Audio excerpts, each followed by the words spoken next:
नमस्कार, चंडीगढ़ से आपका स्वागत है। मैं हूं आरजू। आइए सबसे पहले नजर डालते हैं कुछ अहम खबरों पर।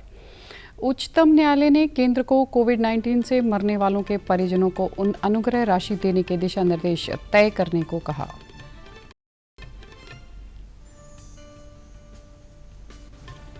देश में अब तक लगाए जा चुके हैं 33 करोड़ 28 लाख से अधिक कोविड रोधी टीके।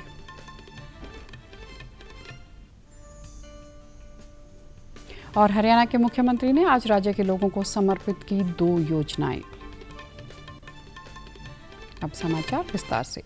उच्चतम न्यायालय ने राष्ट्रीय आपदा प्रबंधन प्राधिकरण एनडीएमए को कोविड के कारण जान गंवाने वालों के परिजनों को अनुग्रह राशि के भुगतान के लिए दिशा निर्देश तय करने को कहा है। न्यायमूर्ति अशोक भूषण की अध्यक्षता में 3 न्यायाधीशों की पीठ ने एनडीएमए को यह भी निर्देश दिया है कि 6 सप्ताह के अंदर अनुग्रह की राशि तय की जाए। न्यायालय ने यह आदेश कोरोना संक्रमण के शिकार हुए लोगों के परिवार के लिए 4-4 लाख रुपए अनुग्रह राशि की मांग की याचिका पर दिया है। केंद्र ने हल्फनामा दाखिल कर कहा था कि राज्य सरकारें इस राशि का भुगतान वहन नहीं कर सकती थी और उसके लिए व्यापक उपाय किए जाने की दलील दी थी। स्वास्थ्य मंत्रालय ने कहा है कि देश में दैनिक कोविड संक्रमितों की संख्या में लगातार कमी आ रही है और स्वस्थ होने की दर बढ़ रही है। स्वास्थ्य मंत्रालय में संयुक्त सचिव लव अग्रवाल ने कल शाम नई दिल्ली में पत्रकारों से कहा कि एक दिन में संक्रमितों की सबसे अधिक संख्या दर्ज होने के बाद अब नए मरीजों की संख्या में लगभग 91% की कमी आई है। स्वास्थ्य मंत्रालय के संयुक्त सचिव श्री अग्रवाल ने कहा कि 3 मई को स्वस्थ होने की दर 81.8% थी, जो आज बढ़कर 96.9% पर पहुंच गई है। श्री अग्रवाल ने कहा कि वर्तमान में देश में 565 ऐसे जिले हैं जहां कोविड संक्रमण की दर 5% से भी कम है। उन्होंने कहा कि कल शाम तक देश में 33 करोड़ 28 लाख से अधिक टीके लगाए गए। संयुक्त सचिव ने बताया कि ग्रामीण क्षेत्रों में 1 मई से 24 जून तक 9 करोड़ 32 लाख टीके लगाए गए। यह कुल टीकाकरण का 56% है। वहीं शहरी क्षेत्रों में 7 करोड़ 68 लाख लोगों को कोविड रोधी टीके लगाए गए। यह कुल टीकाकरण का 44% है। अब तक 2 करोड़ 94 लाख से अधिक लोग संक्रमण से उबर चुके हैं। पिछले 24 घंटे में 60,000 से अधिक मरीज स्वस्थ हुए हैं। लगातार 48वें दिन संक्रमण से ठीक होने वालों की दर नए मामलों से अधिक रही। पिछले 24 घंटे में संक्रमण के 45,000 से अधिक नए मामले सामने आए। अब सक्रिय मामले लगभग 5,37,000 बचे हैं। यह कुल मामलों का 1.77% है।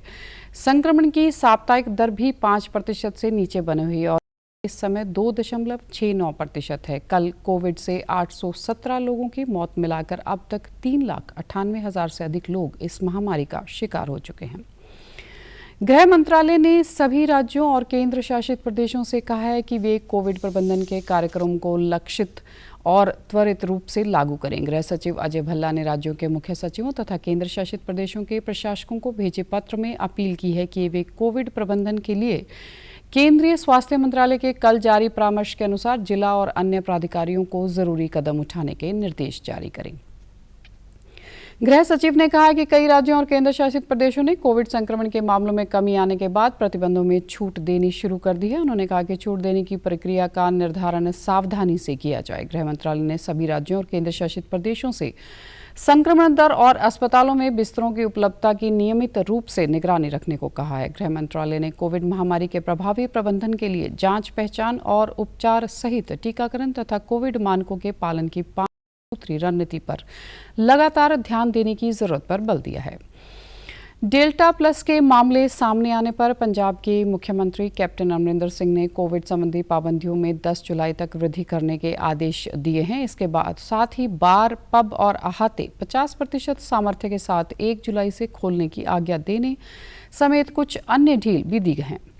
कौशल विकास केंद्रों और यूनिवर्सिटियों खोलने की भी इजाज़त दी गई है, जो स्टाफ और विद्यार्थियों को कोविड वैक्सीन की कम से कम 1 डोज लगी होने की शर्त पर आधारित है। इसी तरह आईलेट्स कोचिंग संस्थाएं खोलने की इजाज़त पहले ही दी जा चुकी है, परंतु यह भी विद्यार्थियों और स्टाफ को वैक्सीन की कम से कम 1 डोज लगी होने की शर्त पर आधारित है। कोविड की समीक्षा करने के लिए उच्च स्तरीय मीटिंग की अध्यक्षता करते हुए कोविड पाबंदियों में दी गई छूट का ऐलान करते हुए मुख्यमंत्री ने स्पष्ट किया कि बार, पब और अहातों को सामाजिक दूरी के प्रोटोकॉल की सख्ती से पालना करनी होगी और वेटरों और अन्य संबंधित मुलाजमों को कोविड की कम से कम 1 डोज लगी होनी चाहिए। किया कि शर्तों की पालना को यकीनी बनाना मालिकों की जिम्मेदारी होगी। पॉजिटिविटी दर में 1% से कम की गिरावट आने से समूचे तौर पर सक्रिय मामलों में भी कमी आई है। इस पर संतुष्टि जाहिर करते हुए मुख्यमंत्री ने कहा कि कुछ जिलों में अभी भी पॉजिटिविटी दर 1% दर से अधिक है। उन्होंने जोर देकर कहा कि डेल्टा प्लस स्वरूप की खोज चिंता का विषय है, जिस कारण प्रतिबंधों को जारी रखना जरूरी है। केंद्र शासित प्रदेश चंडीगढ़ में संक्रमण के कारण लगाई गई पाबंदियों में छूट दी गई है। चंडीगढ़ के प्रशासक वीपी सिंह बदनौर की अध्यक्षता में हुई वॉर रूम मीटिंग में फैसला लिया गया कि अब चंडीगढ़ में बाजार रात 8 बजे की बजाय 9 बजे तक खुले रहेंगे। दुकानदारों को कोविड के प्रति सावधानियों का सख्ती से पालन करने को कहा गया है। बैठक में फैसला लिया गया कि चंडीगढ़ में टीकाकरण केंद्र शाम को भी खोले जाएंगे ताकि जल्दी से जल्दी सभी लोगों को टीका लगाया जा सके। बैठक के दौरान स्वास्थ्य सेवाओं के निदेशक डॉक्टर अमनदीप कंग ने बताया कि सरकारी मल्टी स्पेशलिटी अस्पतालों में खोले जाने के वाले शाम के टीकाकरण केंद्रों में आज शाम 5 बजे से रात 9 बजे तक की कोविड रोधी टीके लगाए जाएंगे। शाम को टीके लगाने के लिए रोजाना यही समय होगा। प्रशासक वीपी सिंह बदनौर ने चंडीगढ़ के पुलिस महानिदेशक को सुखना लेक और सभी सार्वजनिक स्थानों पर कोविड के प्रति सभी सावधानियां विशेष तौर पर मास्क पहनने को सुनिश्चित करने को कहा। मास्क न पहनने वालों के खिलाफ कार्रवाई करने को कहा गया है। हरियाणा के मुख्यमंत्री मनोहर लाल ने आज प्रदेश के लोगों को 2 योजनाएं समर्पित की। ऐप के जरिए मिलने वाली इन योजनाओं का विवरण मुख्यमंत्री ने आज चंडीगढ़ में हुई प्रेस कॉन्फ्रेंस में इन योजनाओं का उद्घाटन करते हुए दिया। जन सहायक योजना का उद्देश्य लोगों को सभी सुविधाएं एम गवर्नेंस यानी कि मोबाइल के जरिए उपलब्ध करवाना है। इसके अंतर्गत कोई भी नागरिक अब सभी सुविधाएं तक अपने मोबाइल के जरिए पहुंच बना सकता है।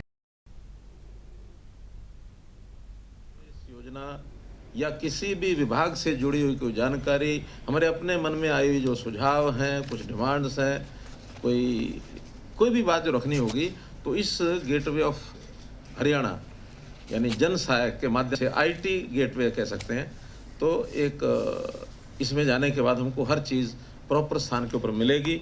और ये अच्छी बात है कि दोनों भाषाओं में द्विभाषी मोबाइल ऐप है, ये अंग्रेजी और हिंदी दोनों में।